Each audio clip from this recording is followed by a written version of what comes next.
Hi everyone.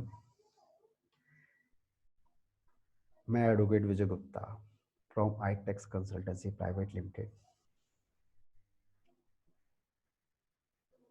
I hope you all is well. उम्मीद करूंगा कि इस कोरोना महामारी या कोविड-19 की इतनी बड़ी प्रॉब्लम के टाइम में आप और आपका परिवार पूरी तरह से स्वस्थ और सुरक्षित होगा और रहेगा। आज मैं अपनी कंपनी के बिहाफ पर हमारी कंपनी जो जो सर्विस प्रोवाइड करती है उन सर्विस के बारे में आपसे कुछ बात करूंगा। हमारी कंपनी फॉलोइंग सर्विस प्रोवाइड करती है। सबसे पहला ट्रेडमार्क। ट्रेडमार्क का नाम हमने कहीं ना कहीं कभी ना कभी सुना ही है अगर हम बिजनेस करते हैं। अगर नहीं भी करते तो भी सुनाई पड़ जाता है। ट्रेडमार्क का मतलब क्या होता है? ऑब्वियस है कि अगर मैं कोई बिजनेस कर रहा हूँ, व्यापार कर रहा हूँ, तो उसमें वो कोई ना कोई प्रोडक्ट सेल कर रहा हूँगा। तो कुछ प्रोडक्ट होते हैं नाम वाले, अब कुछ होते हैं बेनाम वाले। आपको भी पता है कि बेनाम वाले प्रोडक्ट जो होते हैं उन्हें कोई नहीं जानता, उनकी कोई वैल्यू नहीं होती।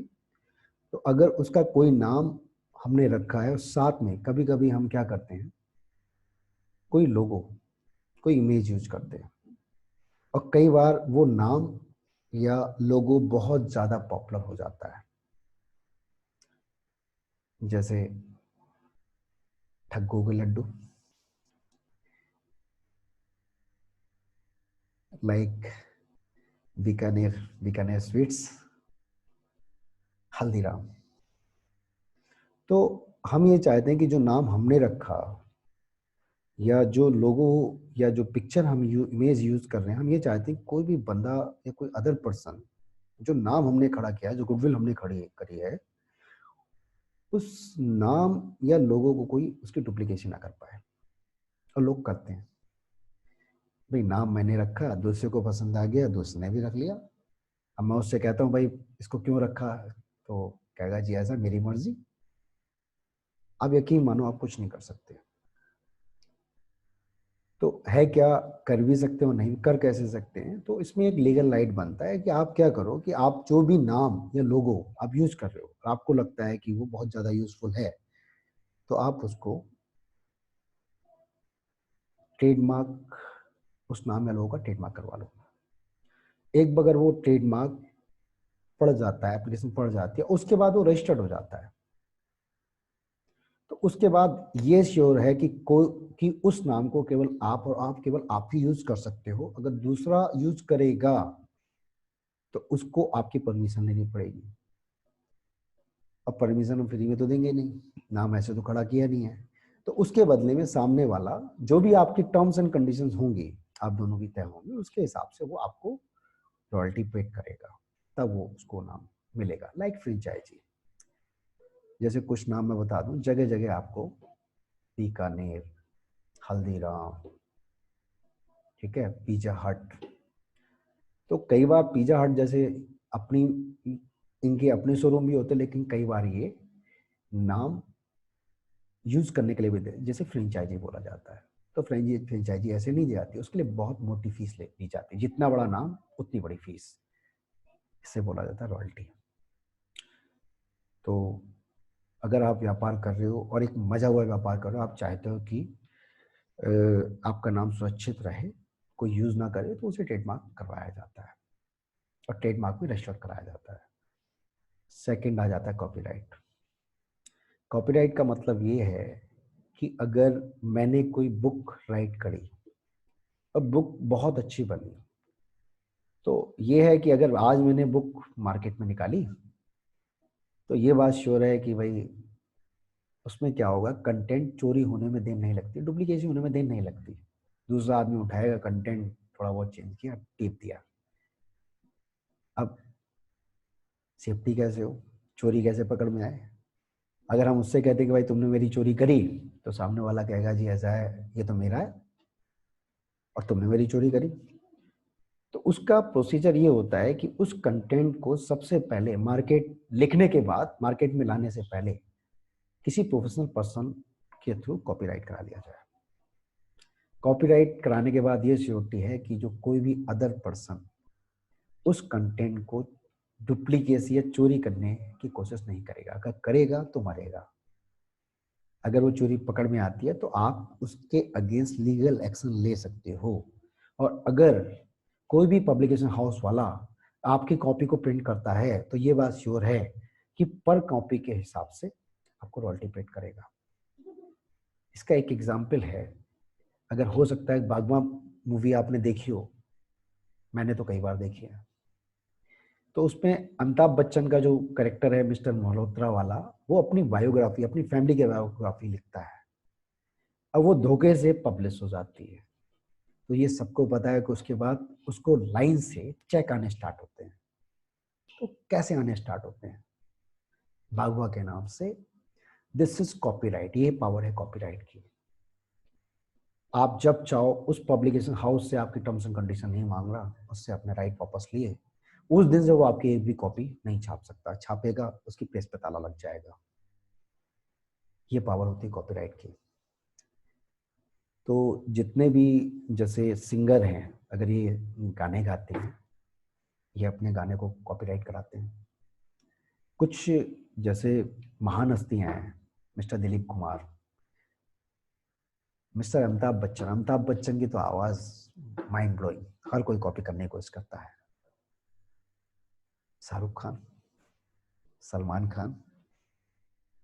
तो ये है कि होता ये है कि अगर पहले कई बार प्रॉब्लम आई कि इनकी आवाज़ का मिसयूज किया गया, तो उसके बाद इन्होंने क्या किया, मिस्टर अमिताभ बच्चन ने अपनी आवाज़ का कॉपीराइट करा लिया। अब ये है कि जब जब अमिताभ बच्चन का की वॉइस, धमाकेदार वॉइस कोई भी यूज करेगा, उससे पैसे कमाएगा शो में, तो जितना कमाओ उसकी certain percentage mister Amitabh Bachchan के अकाउंट में डालो। नहीं डालोगे तो कुल मिला के लीगल एक्शन बनता है। This is copyright. Number third, patent registration. बहुत इंपॉर्टेंट सर्विस है ये। इसका एक एग्जाम्पल मैं बता देता हूँ कि जैसे अगर मैंने या किसी ने भी कोई इन्वेंशन करी, कोई खोज करी, तो मुझे ये लगता है कि वो इन्वेंशन बिल्कुल हटके है और आने वाले टाइम में वो चीज़ बहुत ज़्यादा फेमस हो सकती है, तो मैं ये चाहूँगा कि भाई ये चीज़ मेरे नाम पे रहे और कोई भी मेरे फॉर्मूले को अपना फॉर्मूला ना बताए। तो इसके लिए ऐसा है कि ऐसे तो मैं फॉर्मूला बनाऊंगा, कोई भी उसकी डुप्लीकेसी कर लेगा। तो उसके रोकने का एक ही तरीका है कि मैं अपना फॉर्मूला मार्केट में लॉन्च करने से पहले मैं क्या कर दूं, उसको पेटेंट करा लूं। अब जैसे इसका एक स्पेशल एग्जांपल मैं बता दूं, प्रेजेंट में एक प्रॉब्लम हमारे सामने चल रही है कोविड-19 की। तो उसमें जितनी भी कंट्री हैं अभी सब तुक्के मार रही हैं। कोई भी इसका मतलब मेन ट्रीटमेंट अवेलेबल है ही नहीं। कुछ भी तुक्के से मेडिसिन दे दी, तुक्का लग गया तो लग गया, नहीं लगा तो जय राम जी, फिर राम नाम सत्य हो जाना है।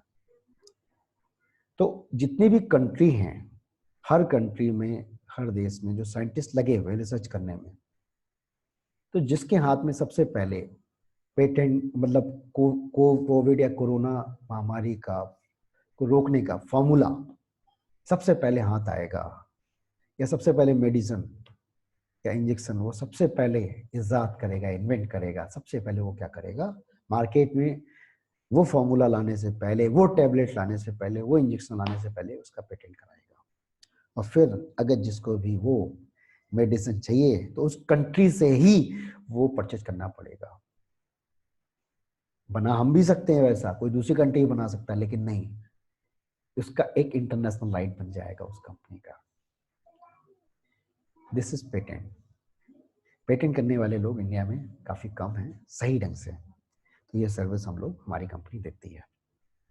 फोर्थ आ जाता है, फोर्थ इंपॉर्टेंट सर्विस आ जाती है जीएसटी रजिस्ट्रेशन एंड रिटर्न। इसका तो आपने सुना ही होगा। जब से ये आया है जीएसटी का, सब बहुत मचाया है, लेकिन हर छोटे व्यापारी से लेके, चाहे छोटा व्यापारी, इंडिविजुअल, पार्टनरशिप फर्म, कंपनी, छोटी कंपनी, बड़ी कंपनी, सबको जीएसटी में रजिस्ट्रेशन करवाते हैं। तो जीएसटी रजिस्ट्रेशन करवाना, जीएसटी सर्टिफिकेट कैसे लिया जाता है, प्लस उसके बाद बहुत सारी रिटर्न होती हैं, मंथली रिटर्न, क्वार्टरली रिटर्न, जिसको GSTR 3B, GSTR 1, annual return, ये सब जो कंप्लाइंसेस हैं, इसकी रिटर्न है, वो सारी सर्विसेज क्या होती हैं और कैसे क्या फाइल कराई जाती है, वो सर्विस हमारी कंपनी एक रीजनेबल रेट में और एक अच्छी सेटिस्फैक्ट्री सर्विस हम लोग क्लाइंट को देते हैं, जिससे उसको किसी तरह का उसके व्यापार को नुकसान ना हो। जी, जैसी उसने फेथ बना रखी है वैसा ही उसको काम सर्विस हम देते हैं, अच्छी सर्विस देने की कोशिश करते हैं। फिफ्थ सर्विस उसमें आती है बुक कीपिंग और अकाउंटिंग की। अगर कोई भी आदमी व्यापार कर रहा है, बिजनेस कर रहा है, तो ऑब्वियस है कि वो अपने अकाउंट्स मेंटेन करता होगा। अकाउंट्स मेंटेन करता होगा तो वो फिर उसको journal, ledger, trial balance, something something something, तो उसको डेली बेस की अकाउंटिंग होती है। जैसे अब बैंकिंग वाले एंट्री मेंटेन करना, sales book, purchase book, day book और डिफरेंट डिफरेंट टाइप की जो भी अकाउंटिंग है, वो सारी सर्विस हम लोग प्रोवाइड करते हैं, सेटिस्फैक्ट्री सर्विस। सिक्स सर्विस आ जाती है TDS return. TDS return quarterly आती है और टीडीएस रिटर्न हम लोग फाइलिंग करवाते हैं। सेवंथ और इम्पोर्टेंट सर्विस आ जाती है इनकम टैक्स रिटर्न की। जैसा सबको पता है, ये रिटर्न साल में हर पर्सन की, हर कंपनी की, चाहे कोई भी हो, इंडिविजुअल, पार्टनरशिप फॉर्म, कंपनी, सबको अपनी आईटीआर फाइल करनी पड़ती है, जिसका पैन कार्ड बना हुआ है। और जो टैक्स की लिमिट में आ रहा है वो भी, जो नहीं आ रहा है वो भी फाइल कर सकता है। तो आईटीआर की डेट सबको पता है कि 31 जुलाई लास्ट डेट होती है। कई बार वो डेट एक्सटेंड भी करी जाती है, कई बार वो रिटर्न लेट फीस के साथ फाइल करी जाती है। और अगर जो ऑडिट जिनका होना है, उन फॉर्म या कंपनी का जिनका ऑडिट होना है, तो उनकी डेट 31 अक्टूबर होती है। तो वो रिटर्न एक सेटिस्फैक्ट्री वे में, एक रीजनेबल रेट में, रीजनेबल फीस में हम लोग फाइलिंग करवाते हैं, सर्विस देते हैं। नंबर 8 इम्पोर्टेंट सर्विस है। आपको पता है कि जब आप कोई व्यापार करते हैं, बिजनेस करते हैं, तो बिजनेस सब आते ही डिफरेंट डिफरेंट टाइप की लाइसेंसिंग दिमाग में घूम जाती है। कई बार लोगों को पता ही नहीं होता। उनको पता है कि जी ऐसा एक शॉप लेनी है, उसमें माल डालना है और खरीदना और बेचना है, बस इतना पता होता है। ऐसा ही तो होता है ना। लेकिन कई बार अलग अलग डिपार्टमेंट के लोग हमारे पास आ जाते हैं कि जी ये वाला लाइसेंस है जी, वो क्या होता है, अच्छा ठीक है, चालान बनाया, लो जी इतने का चालान, या कोर्ट में प्रेजेंट हो जाओ। तो इस तरह की प्रॉब्लम फेस करनी पड़ती है। क्यों करी जाए प्रॉब्लम फेस? इनको मेंटेन करने में इतना खर्चा नहीं है, आप यकीन मानो, उससे कहीं ज़्यादा तो वो चालान बना के ले जाते हैं। अब जैसे कुछ लाइसेंस की मैं बता दूं आपको, जो नॉर्मली जल्दी किसी के पास होता नहीं है, लेकिन बनाना कंपलसरी होता है। Shop and establishment licence labour department की तरफ से इशू होता है। जब भी हम कोई शॉप स्टार्ट करते हैं, दुकान हमने ली, तो दुकान लेने के, शॉप लेने के विदिन 30 डेज एक लाइसेंस अप्लाई करना पड़ता है। हाथ के हाथ मिल जाता है, लेकिन लेना पड़ता है। इसमें क्या होता है, इसमें लेबर डिपार्टमेंट को अपने बिजनेस से रिलेटेड कुछ इंफॉर्मेशन देनी पड़ती है कि आप किस तरह का व्यापार करते हो, आपके यहाँ मैनेजर कौन है, क्या एज है, क्या नाम है, प्लस कितनी नंबर ऑफ लेबर्स या नंबर ऑफ एम्प्लॉय आप क्या काम कर रहे हैं। ये शॉप लाइसेंस आ जाता है। शॉप लाइसेंस के बाद ऑब्वियसली जब आप शॉप खोलोगे तो पूजा करने के लिए, खोलने देखने के लिए तो खोलोगे नहीं। ऑब्वियसली उसमें क्या करोगे, व्यापार करोगे। व्यापार मतलब कुछ खरीदोगे या कुछ बेचोगे। तो होता क्या है कि शॉप लाइसेंस लेने के बाद जो आप कस्टमर डीलिंग कर रहे हो, उस कस्टमर डीलिंग करने ऐसे नहीं कर सकते। फिर आपको क्या करना पड़ेगा, हर जगह की आपको पता है एक नगर पालिका, एक म्युनिसिपल कॉर्पोरेशन होती है। जैसे मैं दिल्ली रहता हूँ तो ऑब्वियसली यहाँ क्या है, एमसीडी है। तो एमसीडी की तरफ से यहाँ पर एक लाइसेंस इशू होता है जिसे ट्रेड लाइसेंस बोला जाता है। ये लाइसेंस की जो डेट है ये 1 अप्रैल से स्टार्टिंग होती है और 31 मार्च, एक साल के लिए वैलिड होता है। एक्सपायरी एक साल के अंदर हो जाती है। अब एक साल मतलब ये 31 मार्च एक लास्ट डेट है। अगर आप 1 अप्रैल से स्टार्ट करने के बजाय, अगर मैं कह रहा हूँ कि आप अगर 1 जुलाई में, 1 जुलाई, 1 अगस्त, इन केस अगर आपने 1 मार्च को भी अगर ये बनाया है ना, तो इसकी जो डेडलाइन मिलेगी वो केवल 31 मार्च तक ही मिलेगी। फॉर एग्जाम्पल, मैं अगर 1920 की बात करूं, जो ये लाइसेंस की डेट निकल गई, या रिसेंट अभी मैं बात करता हूँ 20 और 21 की, अभी 20 अप्रैल का मंथ चल रहा है, मजे की बात, ट्रेड लाइसेंस की डेट। लेकिन है क्या, अभी कोविड के चक्कर में, कोरोना के चक्कर में सारी मार्केट बंद हो रखी है, इसलिए लोगों ने अभी या तो बनाया नहीं या रिन्यू नहीं कराए।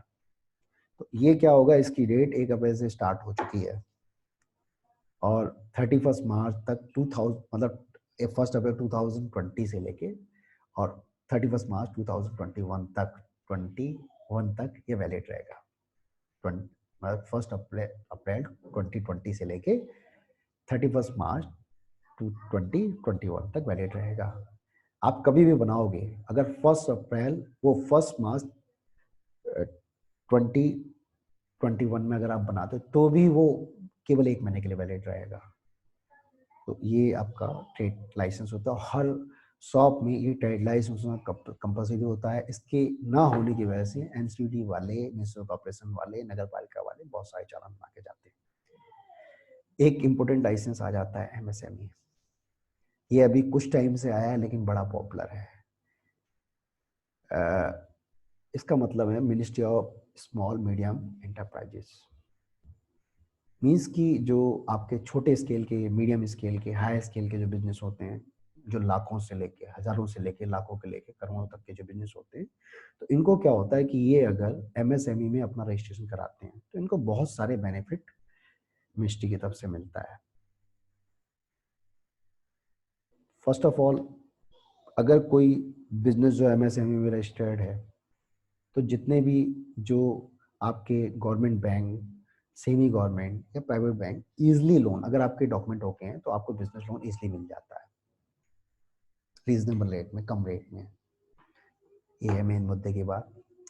दूसरा, आपको अगर लोन के अलावा अगर आपने किसी को क्रेडिट सेल करी, ऑब्वियसली कैश सेल करी तो पैसे तो हाथ के हाथ आ गए, लेकिन व्यापार आज की डेट में ऐसे नहीं चलता, उधार देना पड़ता है।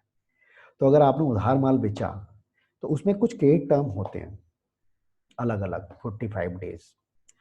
तो है क्या कि अगर कई बार 45 डेज से अगर ज़्यादा हो गया तो उस केस में क्या होता है कि अगर सामने वाला बंदा वो पेमेंट नहीं कर रहा तो उस केस में अगर कोर्ट केस पड़ता है तो ये बात श्योर है कि जितनी आपकी प्रिंसिपल अमाउंट आपकी बनती है उस पर समथिंग 18% या जो भी इंटरेस्ट का रेट है, उस इंटरेस्ट भी एडिशनल इंटरेस्ट अपोजिट पार्टी को, जो परचेजर है, उसे पे करना पड़ता है।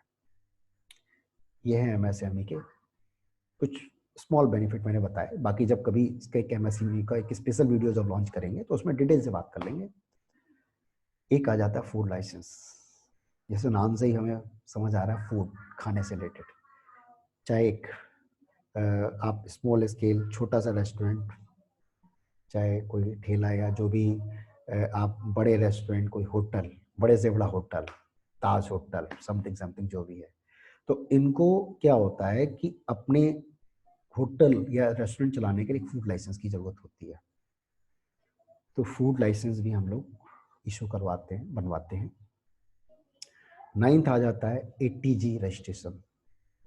एटीजी रजिस्ट्रेशन बड़ी इंपॉर्टेंट सर्विस है। जैसा कि आपको पता होगा या हमको पता है कि जब भी हम किसी एनजीओ को या ट्रस्ट को अमाउंट डोनेट करते हैं, पैसा देते हैं, रसीद लेते हैं, तो हमें पता है कि उसकी टैक्स में डिडक्शन मिलती है।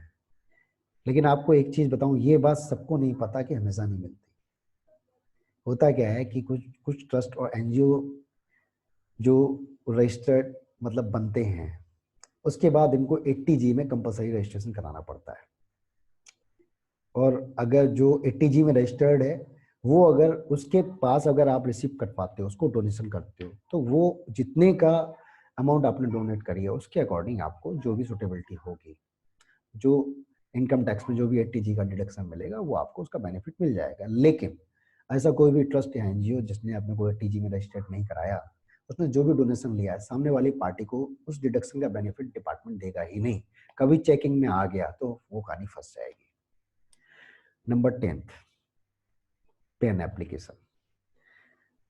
ऐसा है कि अगर आप आईटीआर फाइल कर रहे हो तो आईटीआर फाइल करने की सबसे पहली प्रोसेस ये है कि सबसे पहले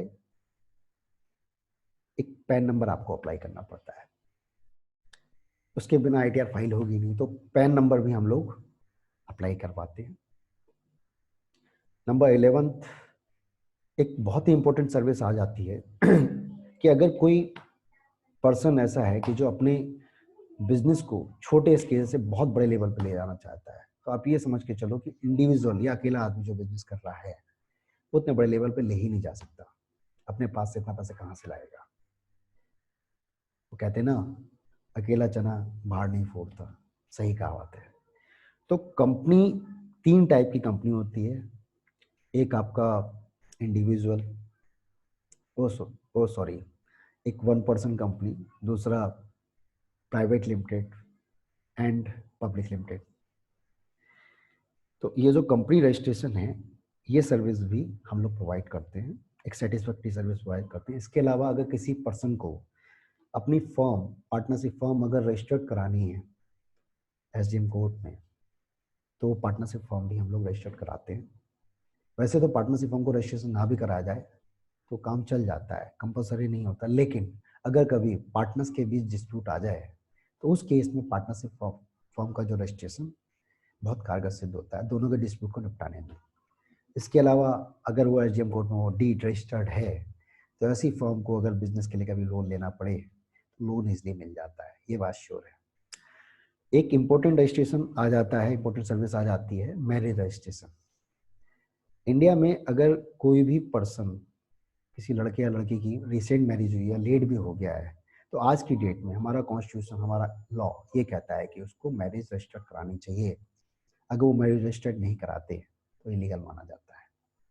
तो मैरिज तो रजिस्टर्ड होनी चाहिए। वैसे भी आप कोई डॉक्यूमेंट, अगर खास तौर से मैं बता दूं, पासपोर्ट बनवाने जाते हो तो पासपोर्ट ऑफिस में एक इम्पोर्टेंट डॉक्यूमेंट सबसे पहला माना जाता है, जी आपका मैरिज सर्टिफिकेट है। पहले नहीं होता था लेकिन आप इन्होंने कंपलसरी कर दिया है।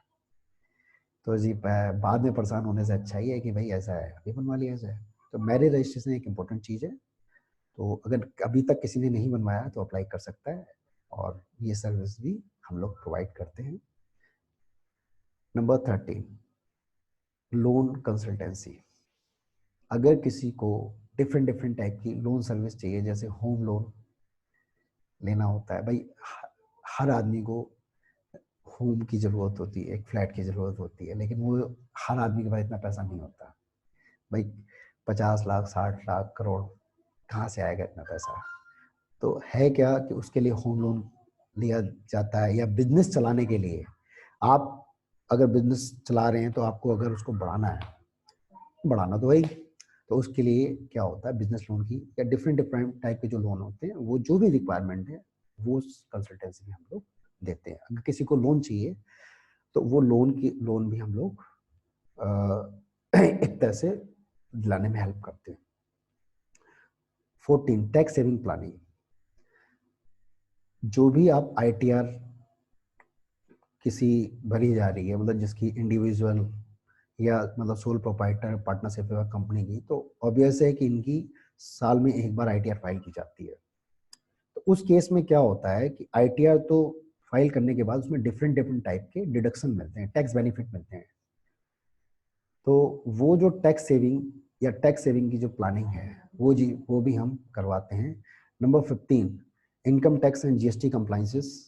अगर जो इनकम टैक्स और जीएसटी के जो डिफरेंट डिफरेंट कंप्लाइंसेस है वो भी हम लोग प्रोवाइड करते हैं। नंबर 16, इसमें अगर एनजीओ या सोसाइटी या ट्रस्ट रजिस्ट्रेशन, अगर कोई पर्सन कोई कोई एनजीओ सोसाइटी बनाना चाहता है या किसी ट्रस्ट को रजिस्टर कराना चाहता है तो वो सर्विस भी हम लोग प्रोवाइड करते हैं। Stay home, stay safe. अगर किसी भी पर्सन को इनमें से किसी भी सर्विस की रिक्वायरमेंट होती है या कोई भी ज़रूरत महसूस होती है तो वो मेरे पर्सनल नंबर पे कांटेक्ट कर सकता है। मेरा जो मोबाइल नंबर है 9625122106 एंड अगर कोई क्वारी है itex-consultancy0220@gmail.com पर कांटेक्ट कर सकता है। Thank you.